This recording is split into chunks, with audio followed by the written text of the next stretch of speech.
Nah, jadi gini teman-teman, ini ada satu narasi dari seorang ustadz yang menurut saya sangat keterlaluan, di mana narasi itu dibangun berdasarkan asumsi pribadi untuk menggiring opini bahwa apa yang dilakukan oleh Kiai Haji Imaduddin Usman Al-Bantani itu adalah satu kesesatan yang nyata. Sampai kemudian Kiai Imad itu namanya diubah-ubah. Selanjutnya Kiai Imad itu seolah-olah adalah sosok orang yang tidak mengerti agama. Di sini ada unsur pembunuhan karakter. Padahal si ustadz ini ya hanya berdasarkan asumsi pribadi gitu. Sedangkan Kiai Imad itu berdasarkan dalil, hujah, dan bukti. Maka nggak ngerti lah sama ustadz-ustadz begini. Nggak bijaksana. Ya. Tidak adanya kebijaksanaan dalam bersikap, berucap. Kita lihat sekarang bagaimana Imaduddin, ya, bukan Imaduddin itu, Hadamuddin itu. Bukan tentang agama, tapi celakanya dia tentang keagamaannya. Bagaimana menyerang para habaib. Ya. Habaib itu seperti matahari yang tidak bisa diingkari.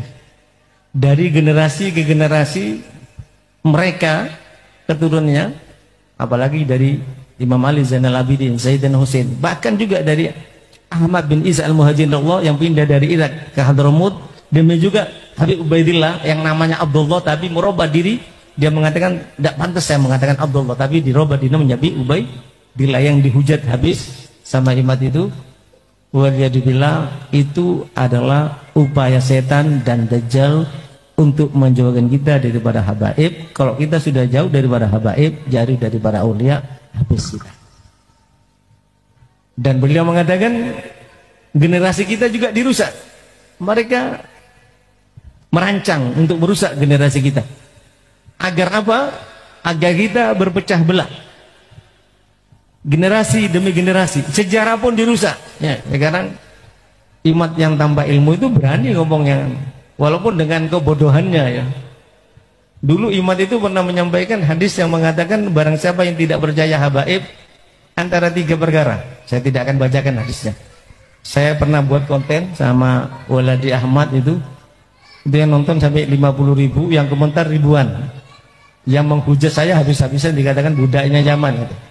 Ini pernah dibawakan sama Hadamuddin tadi, bukan Imaduddin, ya. Hadamuddin tadi pernah dibawakan. Orang yang tidak percaya habaib keturunan Nabi antara 3. Pertama, dia orang munafik, ya, imam munafik. Yang kedua, bisa jadi, ya, imam munafik. Bisa jadi dia itu pada waktu dilahirkan ibunya berhubungan dalam keadaan ibunya dalam keadaan haid, bercampur dengan darah haid. Bisa munafik, bisa dia adalah yang benih jadinya dia, bahannya dia dari darah haid. Itu Imam itu pernah bicara itu. Sekarang menentang habis-habisan. Ini cara setan, cara dajjal untuk memecah belah umat Islam.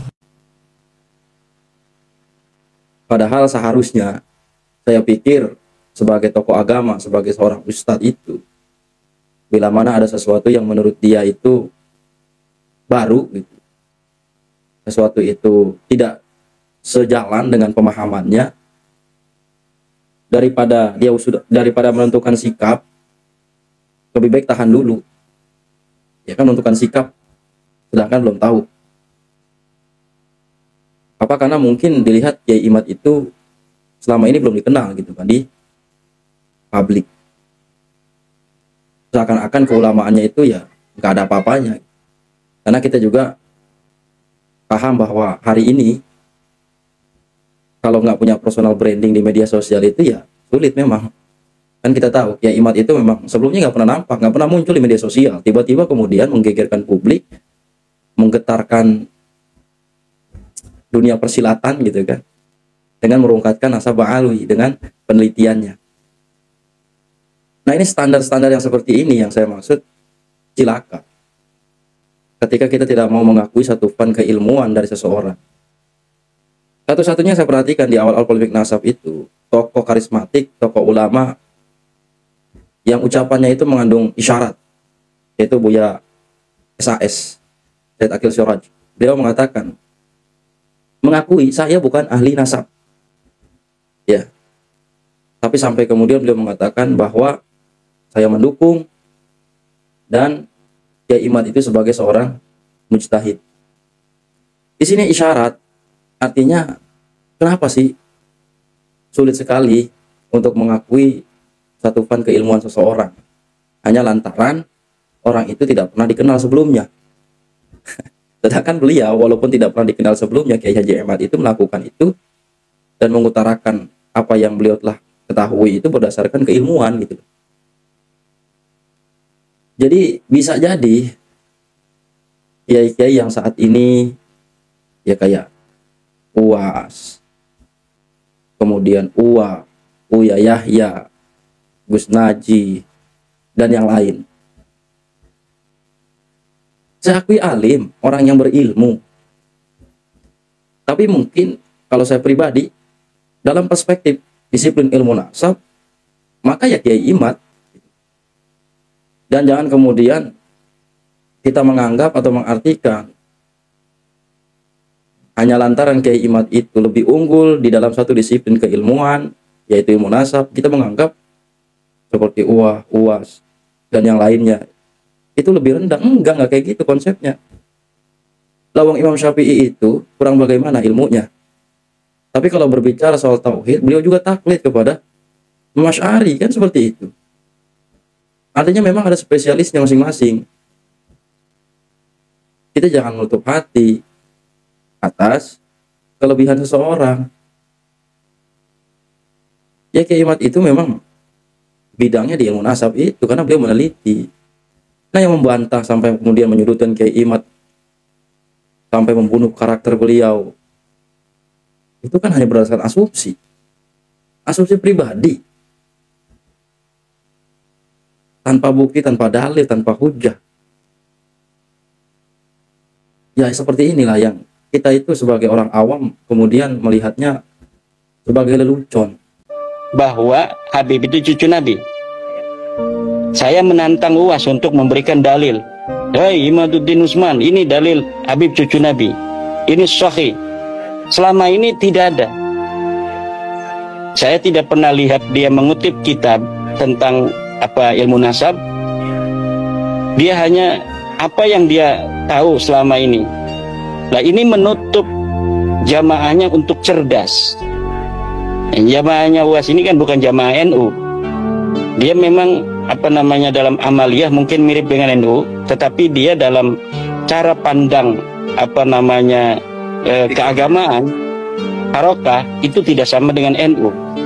Jamaahnya saja bukan jamaah NU, itu sama dengan para mukibin ustadz-ustadz pendukung Habib itu yang sekarang membela nasab Habib itu sebenarnya tidak ada kaitan dengan NU. Jamaahnya bukan jamaah NU, yang mengundang dia banyaknya bukan orang-orang NU.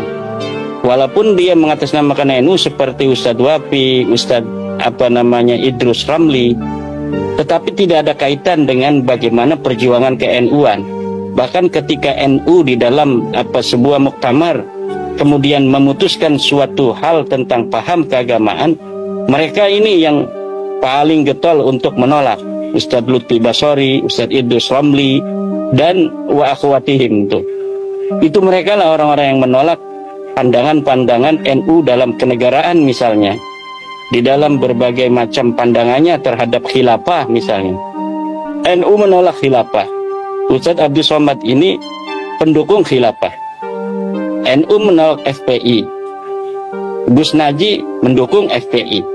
Nah, jadi pendukung-pendukung nasab habaib hari ini itu dari kelompok-kelompok yang semacam ini hari ini ya. Nah, tetapi saya memohon ya secara ilmiah kepada Ustadz Abdul Somad ini untuk ketika membela nasab para habaib ini minimal ada narasi-narasi ilmiah yang diungkapkan. Termasuk juga Ustadz Ar-Raji Hasim ya. Ustadz Ar-Raji Hasim, Ustadz Abdul Somad, Ustadz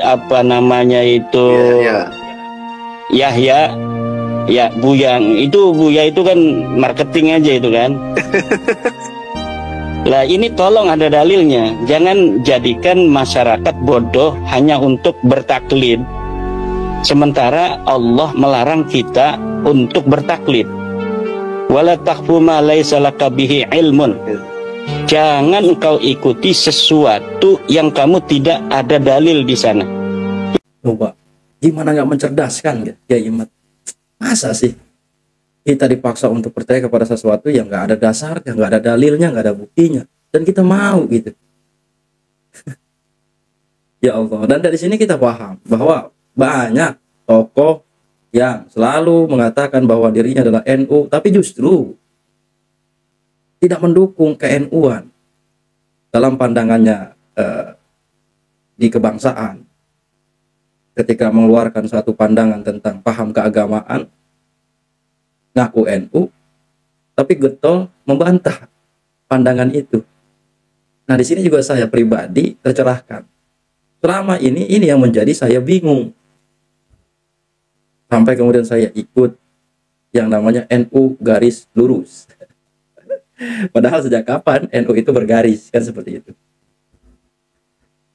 Bangga dengan nggak mesti harus jadi NU kultural, cukup jadi NU nggak mesti harus jadi NU struktural, cukup jadi NU kultural. Ya, tapi juga hargai pandangan-pandangan Nahdlatul Ulama dalam paham agama.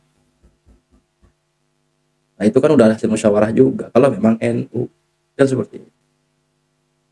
Dan memang jujur sebelum polemik nasab ini, ya saya ikuti pandangan-pandangan dari ya ulama-ulama ini yang ternyata iya, apa yang disampaikan oleh Kiai Imad itu iya. Beda pandangan walaupun NU. Makanya sentimen terhadap Banser yang menjaga gereja. Padahal kan kita juga selain ada ukhuwah Islamiyah, ada ukhuwah Watoniyah, ada ukhuwah Basyariyah. Banser itu kan ya sebagai banom NU, dia punya tanggung jawab juga dalam bingkai kebangsaan. Ya why not gitu loh. Ya pasti orang-orang yang sepemikiran itu akan dilabeli dengan liberal, ya kan? Dengan Syiah. Bagaimana dulu saya sangat membenci seorang almarhum Gus Dur, ya karena sering mengikuti paham-paham ini. Dan saat ini, hari ini saya mengerti alurnya gitu. Sampai kemudian ada juga Habib yang mengatakan, jangan sampai anak ibu jadi ansor apalagi banser. Padahal ansor banser punya kontribusi jelas untuk bangsa ini gitu loh. Sedangkan ada satu ormas FPI yang udah dibubarkan, anak baru kemarin, sok paling berjasa. Selalu membunuh karakter daripada ansor dan banser, sehingga membuat kaum Nahdliyin itu sentimen, memiliki sentimen negatif terhadap perjuangan daripada ansor dan banser itu. Rijalul Ansor itu punya peran, punya andil gitu. Nah, ini yang jarang kemudian orang, ya khususnya orang-orang yang memang notabene satu umur lah sama saya. Apalagi dari pesantren, pemahaman ke-NU-annya kurang gitu. Ya dia NU, amaliyahnya NU, tapi paham ke-NU-annya itu kurang. Jadi ya pasti terpedaya dengan paham-paham narasi-narasi yang sering mereka keluarkan. Saya bersyukur justru dengan polemik nasab ini wawasan lebih terbuka, banyak keilmuan yang bisa kita dapatkan, luar biasa. Ya tadi sebenarnya bagi saya nasihat lah. Nantang dalam arti bukan berarti nantang apa-apa, bukan nantang dalam arti yang sesungguhnya sebenarnya kalau saya melihat. Kiai Imad itu memberikan nasihat bijak kepada para tokoh agama, kepada para kiai, para ustadz.